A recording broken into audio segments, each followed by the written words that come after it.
उत्तराखंड के कैबिनेट मंत्री और महान समाजसेवी और मानव धर्म के प्रणेता श्री सतपाल जी महाराज जी के संस्था मानव उत्थान समिति के एक विख्यात पत्रिका हंस आदेश में परम पूज्य श्री विभू जी महाराज जी के सत्संग छपे हैं, जिसमें परम पूज्य श्री विभू जी महाराज जी कह रहे हैं कि भगवान ने भक्तों के उद्धार के लिए सेवा कारण बनाया है, जो सुलोचना के पति के मरे हुए सिर को हंसा सकता है, मरी हुई भुजा से लिखवा सकता है, बाली को मार सकता है। क्या वह राम अपनी सीता को चमत्कार के द्वारा वापस नहीं ला सकता था? ला सकता था। जिसने अहिल्या को पत्थर से नारी बना दिया, क्या वह राम सीता को नहीं ला सकते थे? बिना ही लड़ाई के वे ला सकते थे, पर नहीं, भगवान भक्तों के लिए सेवा का कारण बनाते हैं। कहा है, सेवक सभ्य भाव बिनु भवना तरिय उर्गारी, भजहूँ राम पद पंकज अस सिद्धांत विचारी। जब तक सेवक सेवा नहीं करेगा तब तक उसका मन काबू नहीं हो सकता। जैसे घोड़ा को बस में करने के लिए लगाम की जरूरत होती है। आज आपने देखा, हाथी चल रहा था, दो महावत छुर ले करके चल रहे थे, एक उसके आगे खड़ा था, दूसरा उसके ऊपर। हाथी भी जानता है कि अगर मैंने शैतानी की तो मेरे को मार देंगे। तभी कहा है, हित अनहित पशु पक्षी जाना, मानुष तन गुण ज्ञान निधाना। श्री महाराज जी कहते हैं, समाज की सेवा करके एक सुनहरा इतिहास बना कर जाना है, ताकि आने वाली पीढ़ियों तुम्हारा इतिहास पढ़कर उन्हीं कामों को करेगी, वह भी समाज को उठाएगी। हनुमान भी सेवक था, किस तरह से उसने सेवा की, उसी तरह हर महात्मा, हर बाई, हर गृहस्थी सेवा करे। गृहस्थी आश्रम से ही साधु आते हैं, बाइयां आती हैं। गृहस्थ आश्रम में ही बड़े बड़े अवतार जन्म लेते हैं।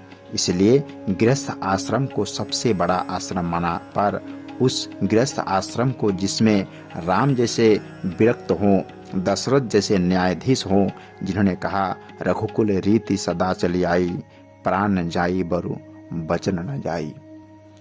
रघुवर की रीति की यही है कि प्राण चले जाएं पर वचन नहीं जाएं। ऐसे ही गुरु महाराज जी ने हमें जीने की कला सिखाई, समाज में रहना सिखाया, प्यार करने का साधन बताया, सेवा का पाठ पढ़ाया, आत्मज्ञान की अनुभूति कराई। यह उनकी कृपा है, जिन्होंने हमें आज क्या से क्या बना दिया, जिन्होंने राय से पर्वत बना दिया। एक व्यक्ति बड़े से बड़ा दार्शनिक हो, पर ज्ञान के सामने उसको भी झुकना पड़ता है। इसलिए यही जीवन कर्म करने का है, नहीं तो जानवर बन जाएंगे, तब नहीं कर सकते हैं। इसलिए भजन सुमिरन अवश्य करें। महापुरुषों की आज्ञा के अनुकूल हम चलें तो उनके आशीर्वाद से हम बहुत बड़ा चिराग बन सकते हैं, बहुत बड़ा जीता जागता इतिहास कायम कर सकते हैं। परम पूज्य श्री विभू जी महाराज जी, हंसादेश, सितंबर 2005।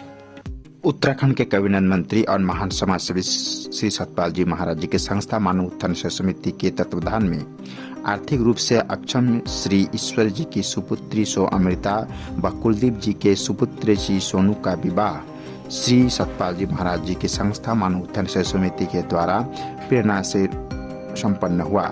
मानव उत्थान समिति श्री हंस सत्संग मंदिर गुरुग्राम के द्वारा महात्मा मैत्री बाई जी व महात्मा माहेश्वरी बाई जी के कुशल मार्गदर्शन में दिनांक 11/10/2024 को विवाह का आयोजन किया गया।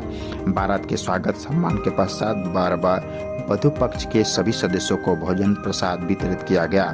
उसके उपरांत वैदिक परंपरा के अनुसार आश्रम प्रांगण में ही वर वधु ने विवाह की सभी रस्मों को पूरा किया। कन्या को उपहार स्वरूप 50 साड़ियाँ व सूट भेंट किए गए। इसके साथ साथ कन्यादान के रूप में 51,000 रुपए की धनराशि भी आशीर्वाद रूप में पूज्य संत महात्माओं द्वारा दी गई। कार्यक्रम का संपन्न खर्च संस्था के द्वारा ही वहन किया गया। यह मांगलिक कार्य बहुत ही हर्षोल्लास के साथ वातावरण में संपन्न हुआ।